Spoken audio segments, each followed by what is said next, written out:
So hi guys, good evening all of you guys.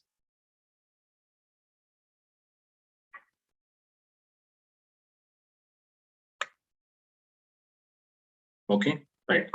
So in last session yesterday we started parameterized cursors. Okay, no? Right, and we passed here. So parameterized cursors, when we called our cursor is called a parameterized. It means whenever you want to pass some parameters along with your cursor variable at the time of declaration. So then we called as it is a parameterized cursors we called. Okay, right. And now this parameterized cursors. Okay, so one example you can see how we want to declare your parameterized cursors. Okay, let you observe guys. So now the question and what is the question for this? So write a cursor program. Write a cursor program. Okay, to input department number as a parameter and display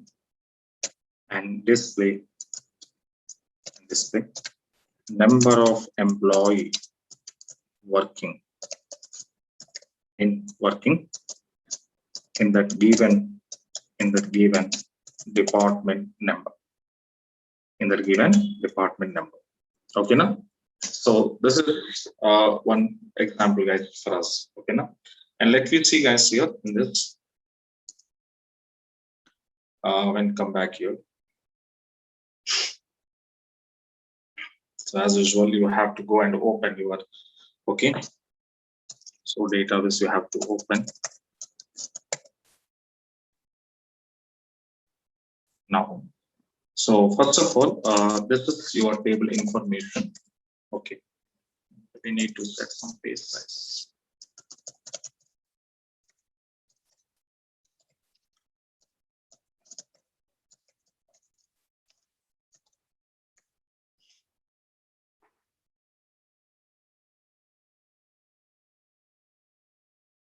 Okay, right. So now let me check out guys here. So first of all, I want to declare my parameterized cursor. So declare cursor name C1, and along with the C1, so we are passing some parameters. So that is what now the EPT number and type is number type. And I said when you're declaring parameters, data type size is not necessary, not mandatory. Okay, now by default, automatically your system will be taking out. Okay, now right. And later is as usual, we are passing some required columns, whatever you want it. So I'm passing from your EMP table. And in this, I'm sending my condition department number is equals to whatever the parameter we declared here, that parameter I'm passing. Okay, DEPT number is equals to parameter department. So can you see this when I'm creating C1 and the parameter we are passing? So this is called as a parameterized cursor. This is called as a parameterized cursor. Okay, right. And after that, as usual, the two, because we selected how many columns here? 2 columns. So 2 variables they have to declare. One is the name purpose. One is department number purpose. Okay, the 2 variables we declare. After that, as usual, you started begin, and after begin, open C1. Suppose in this open C1. Okay, here I'm passing, suppose I'm passing directly value department number 10 I'm passing. So whenever we are passing department number 10, what it was happening guys here means only that particular department number details only we can see it. Only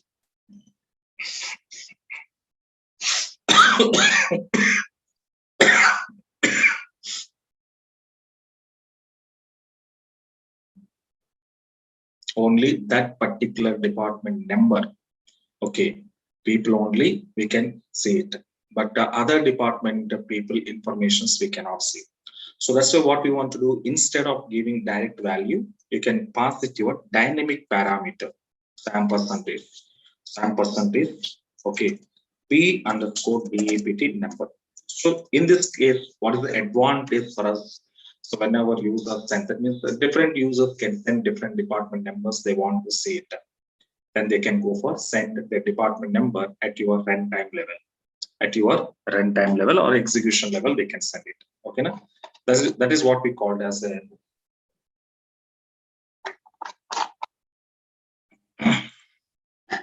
and percentage. Okay, parameter department, right? And the remaining steps will be same, guys. Now I'm using simple loop.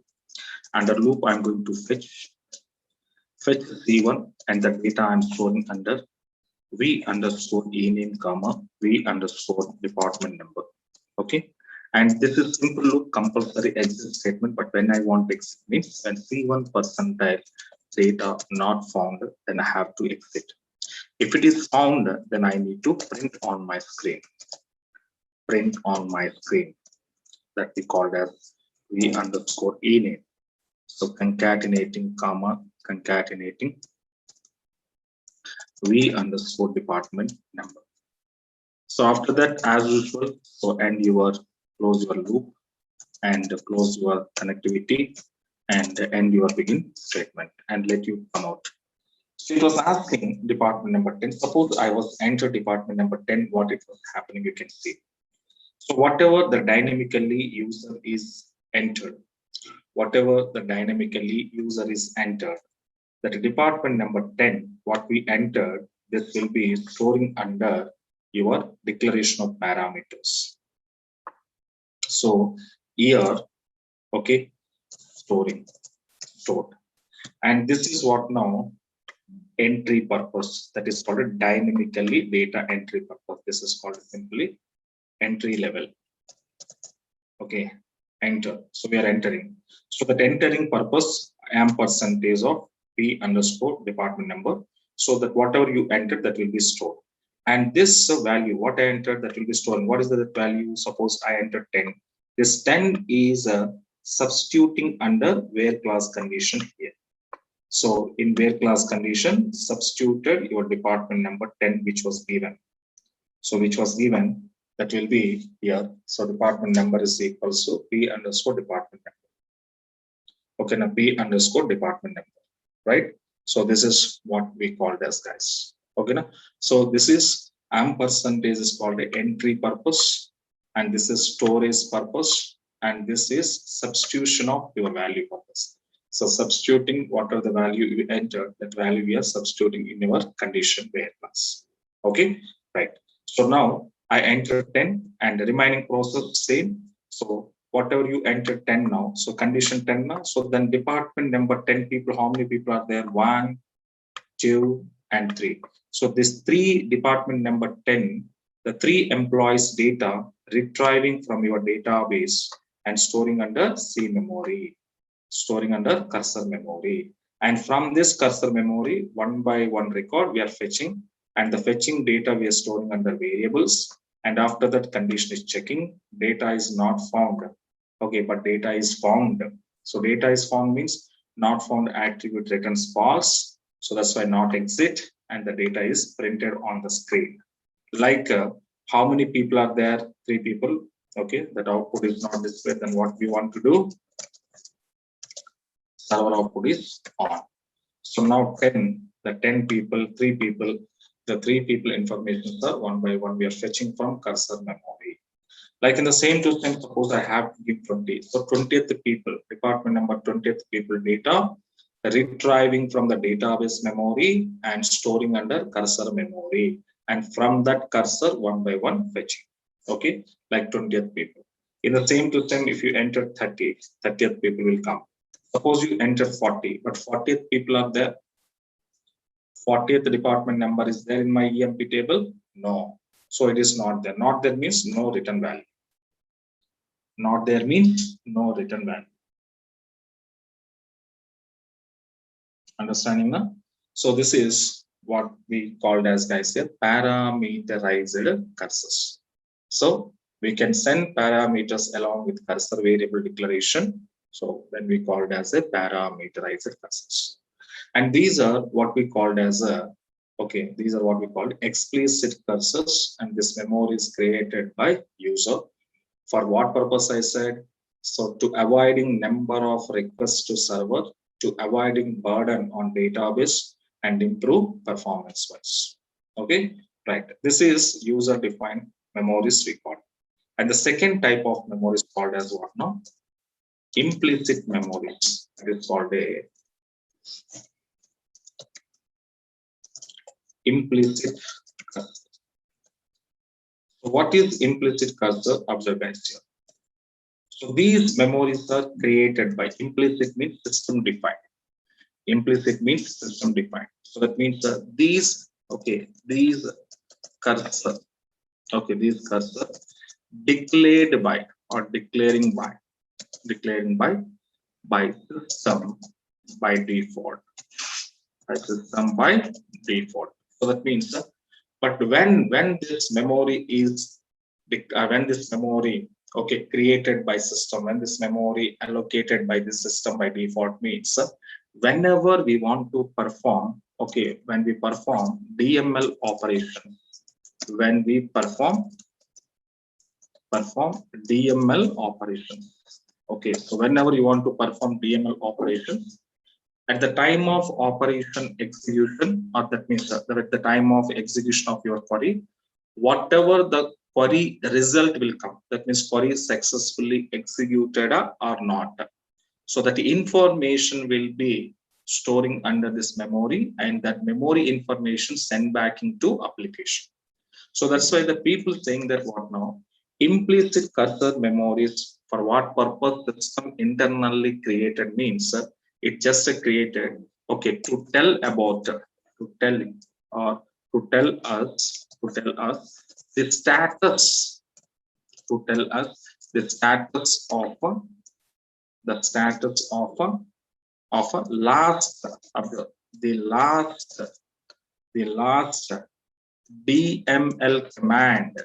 DML command is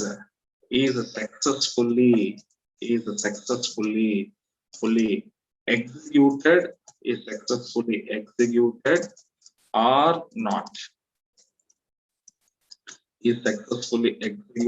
or not, so that information telling by your implicit cursors. So implicit cursor memory, what in this memory, your information, what kind of information will be stored under this memory means your last DML command which you executed, which you performed in your SQL Plus editor, so that query is successfully execute or not. So that information is storing under implicit cursors, and suppose executed successfully, then it returns a successful message to user. If it is not executed, then it returns failing and not executing message to users. Now, so that is what internally this memory will be used by your server. Now, right. Now, in this implicit cursors also, same like that, we have some attributes. Attribute of implicit cursor. So what are the attributes are there means? As usual, attribute percentile is open attribute. So already we know that it returns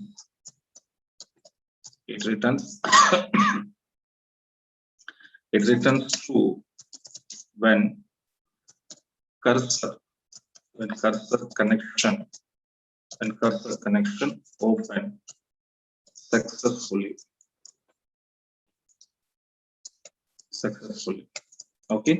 So otherwise returns false. Second one, percentile found attribute. The percentile found attribute, it returns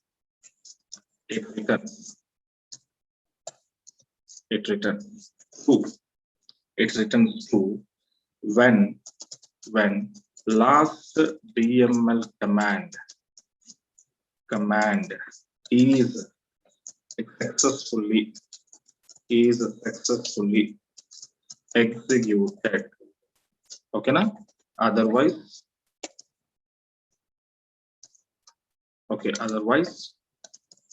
return false. Next, third one, percentile not found. So same attribute, but the way of purpose will be different. Okay, returns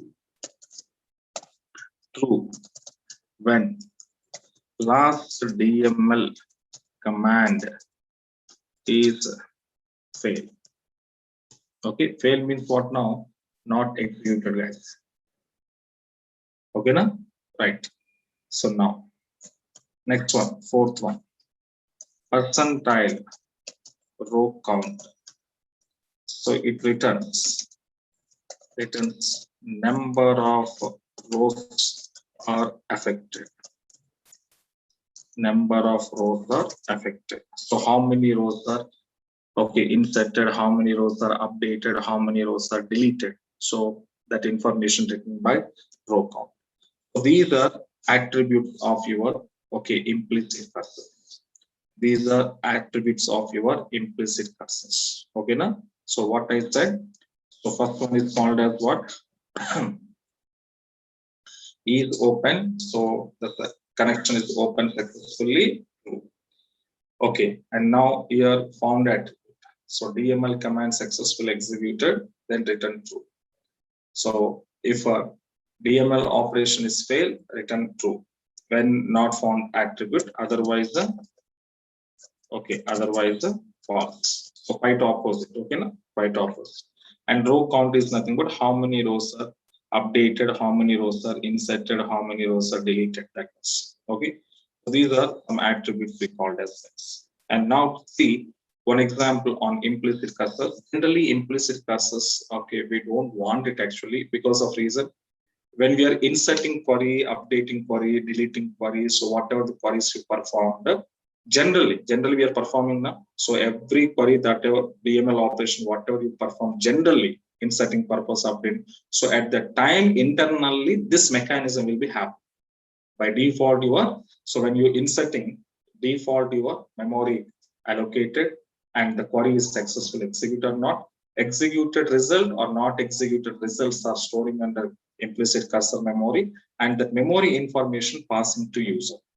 So this is generally happen. It's not necessary you have to go, because that's why it is called a default.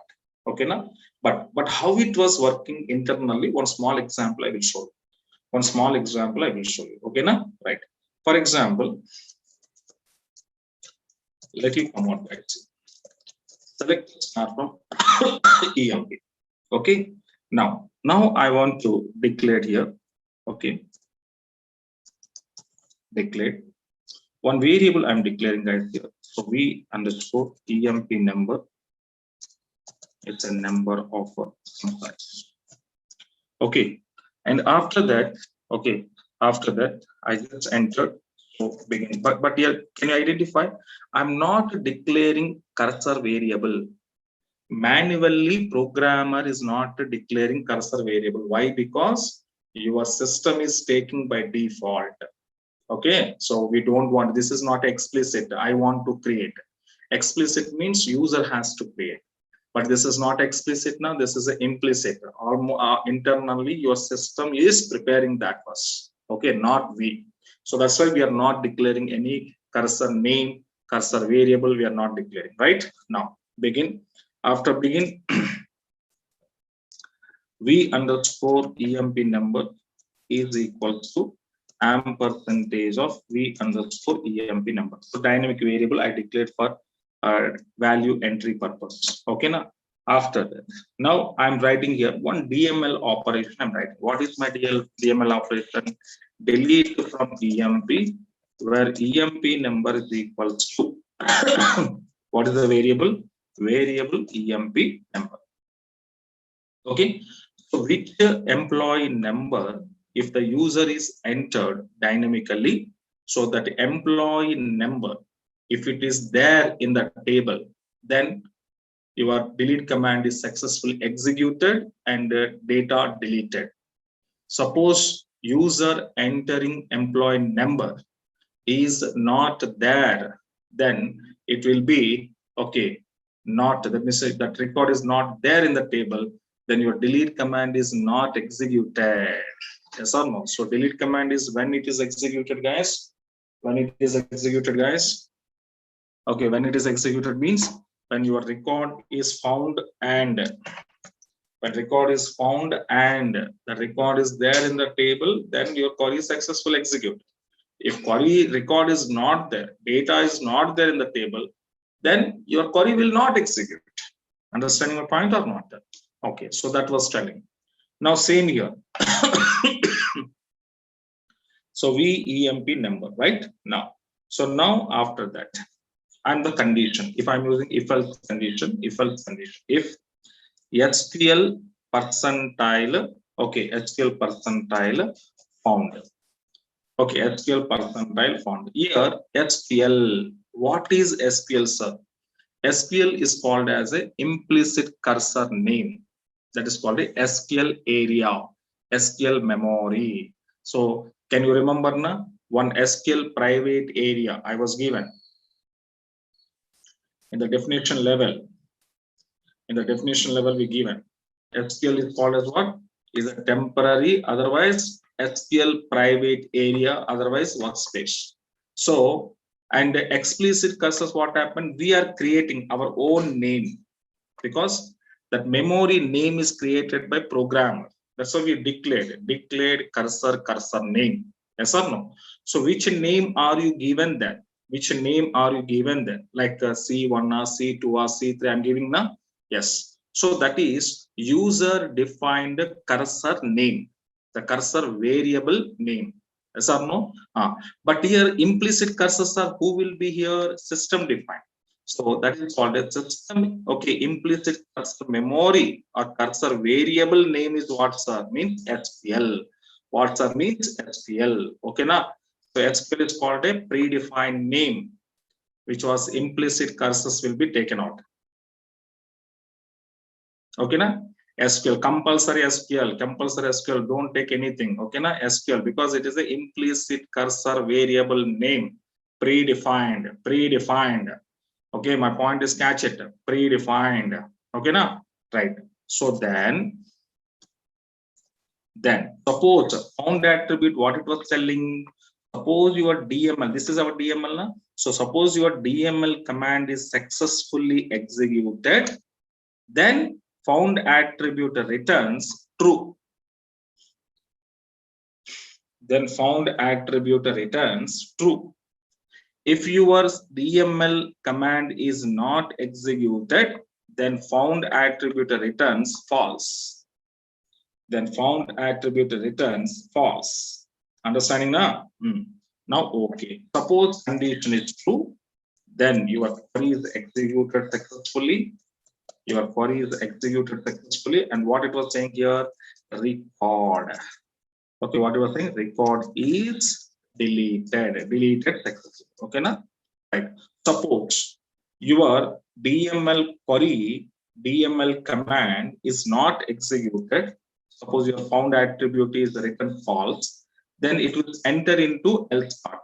In else part, what you say, dbms underscore output dot put underscore line of what you say, record is not found. Record is not found. Okay, now, right. And finally, end your if else statement and end your begin statement. But there is no user defined declaration of memory, no open, no fetch, no close, because by default your system is taking that. Okay. Now let me see now. Yes. Now asking dynamically EMP number. Suppose I entered 7788.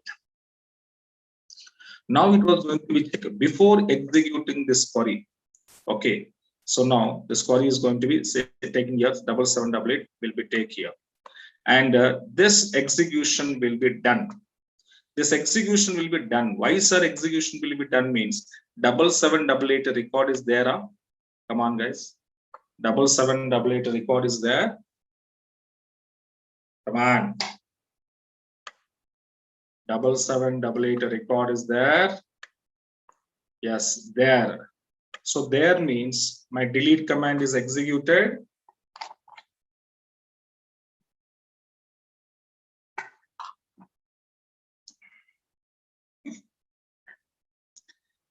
There means my delete command is executed.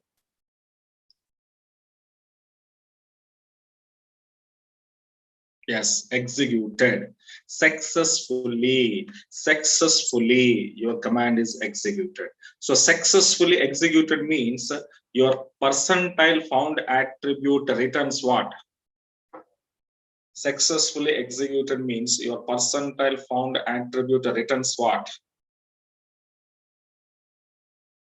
True or false? False. Sindhu, come on. Found attribute, your DML command, delete command is successfully executed now. Executed means your found attribute returns what? True. Yes or no? True. True means which statement is executed? Else part or true block? True block or else block? Which block is executed? True block. True block is what? Record is deleted. Else block is what? Record is not found. Okay, let you see. Let you see what it was telling. Record is deleted. So that means your deleted DML command delete is successfully executed. Okay. For example, if I'm giving 1122, so 1122 is there in my table. Is there in my table? No, not there. So not there means now your delete command, this delete command is executed or not executed?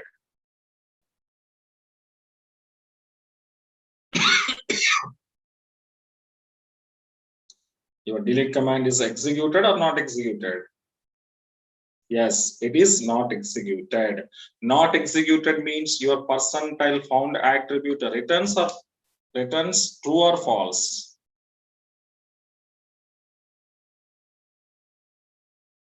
Okay. Yes, false. Okay. Yes, false. Understand now? Right.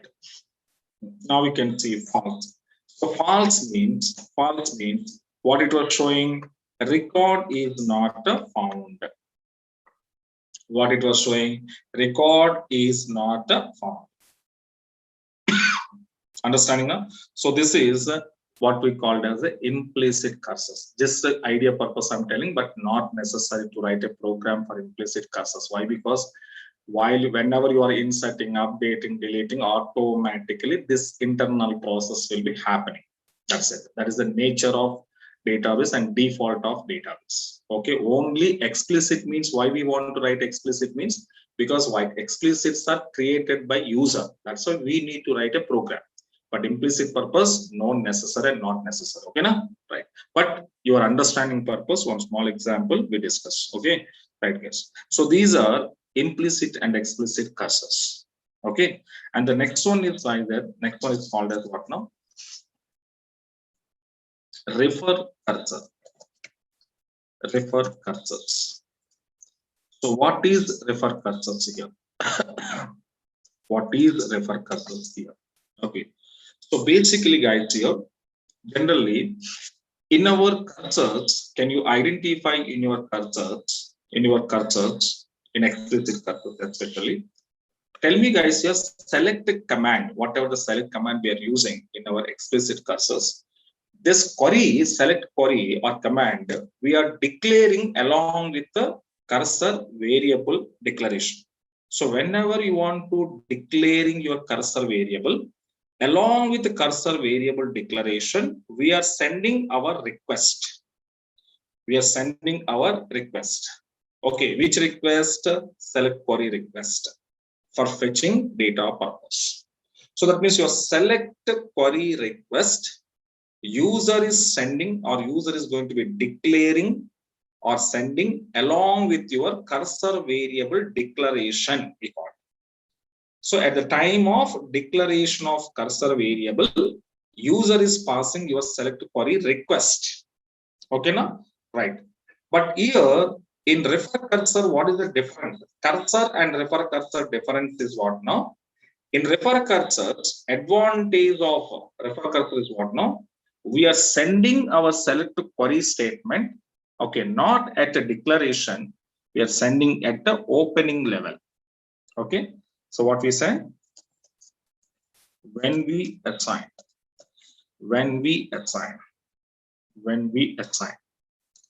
select query.